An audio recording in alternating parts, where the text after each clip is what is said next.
Hello guys, Pushpa 2 అయితే latest గానే reloaded version అంటూ ఒక 20 మినిట్స్ ఈ మూవీ ఫుటేజ్ అనేది యాడ్ చేస్తామని చెప్పారు. అండ్ ఇది జనవరి 11th రిలీజ్ చేస్తామని కూడా పోస్టర్ అయితే రిలీజ్ చేశారు. కానీ ఇప్పుడు ఆ రీలోడెడ్ వర్షన్ అనేది వాయిదా పడిందంట. మూవీ టీము 20 మినిట్స్ నిడిది గల సీన్స్ యాడ్ చేయడంలో టెక్నికల్ ఇష్యూస్ ఉన్నాయని రీలోడెడ్ వర్షన్ ని పోస్ట్ పోన్ చేశారు. ఇప్పుడు ఈ రీలోడెడ్ వర్షన్ అనేది జనవరి 11th నుంచి 17th కి వాయిదా పడింది. జనవరి 17వ తారీఖున రీలోడెడ్ వర్షన్ అనేది రిలీజ్ చేస్తారట మూవీ టీమ్. అండ్ ఇప్పటికే ఈ మూవీ అయితే 1831 కోట్లు వసూలు చేసి ఆల్ టైమ్ ఇండస్ట్రీ హిట్ 2024 గా నిలిచింది. అండ్ ఇప్పటికే ఉన్న రికార్డ్స్ అన్ని కూడా బద్దలు కొట్టింది. శ్రీ 2, పఠాన్, జవాన్, బాహుబలి, త్రిబుల్ ఆర్ అన్ని రికార్డ్స్ కూడా స్మాష్ అయిపోయాయి. ఇప్పుడు ఈ మూవీ అనేది highest grosser of the India second place లో ఉంది. ఫస్ట్ ప్లేస్ లో అయితే అమీర్ ఖాన్ నటించిన దంగల్ మూవీ ఉంది. ఇప్పుడు ఈ మూవీ ఆ మూవీ రికార్డ్ ని బ్రేక్ చేస్తే highest collected movie India Pushpa 2 movie అయితే అయింది. అండ్ ఒక కమర్షియల్ సినిమాతో 2000 కోట్లు సాధించిన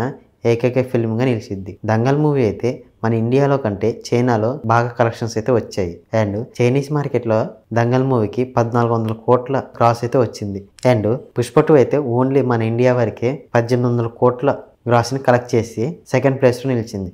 అండ్ ఈ మూవీ ఇంకా ఒక 200 కోట్లు కలెక్ట్ చేస్తే దంగల్ మూవీ రికార్డ్స్ కూడా బ్రేక్ చేస్తుంది. అండ్ ఇప్పుడు వస్తున్న Sankranti movies game changer, Daaku Maharaj and సంక్రాంతికి వస్తున్న ఈ మూవీస్ సక్సెస్ బట్టి ఈ మూవీ ఇంకా 200 కోట్లు వసూలు చేస్తుందా లేదా చూడాలి. కానీ నార్త్ లో ఈ మూవీ అయితే మాస్ ప్రభంజనమే చూపిస్తుంది.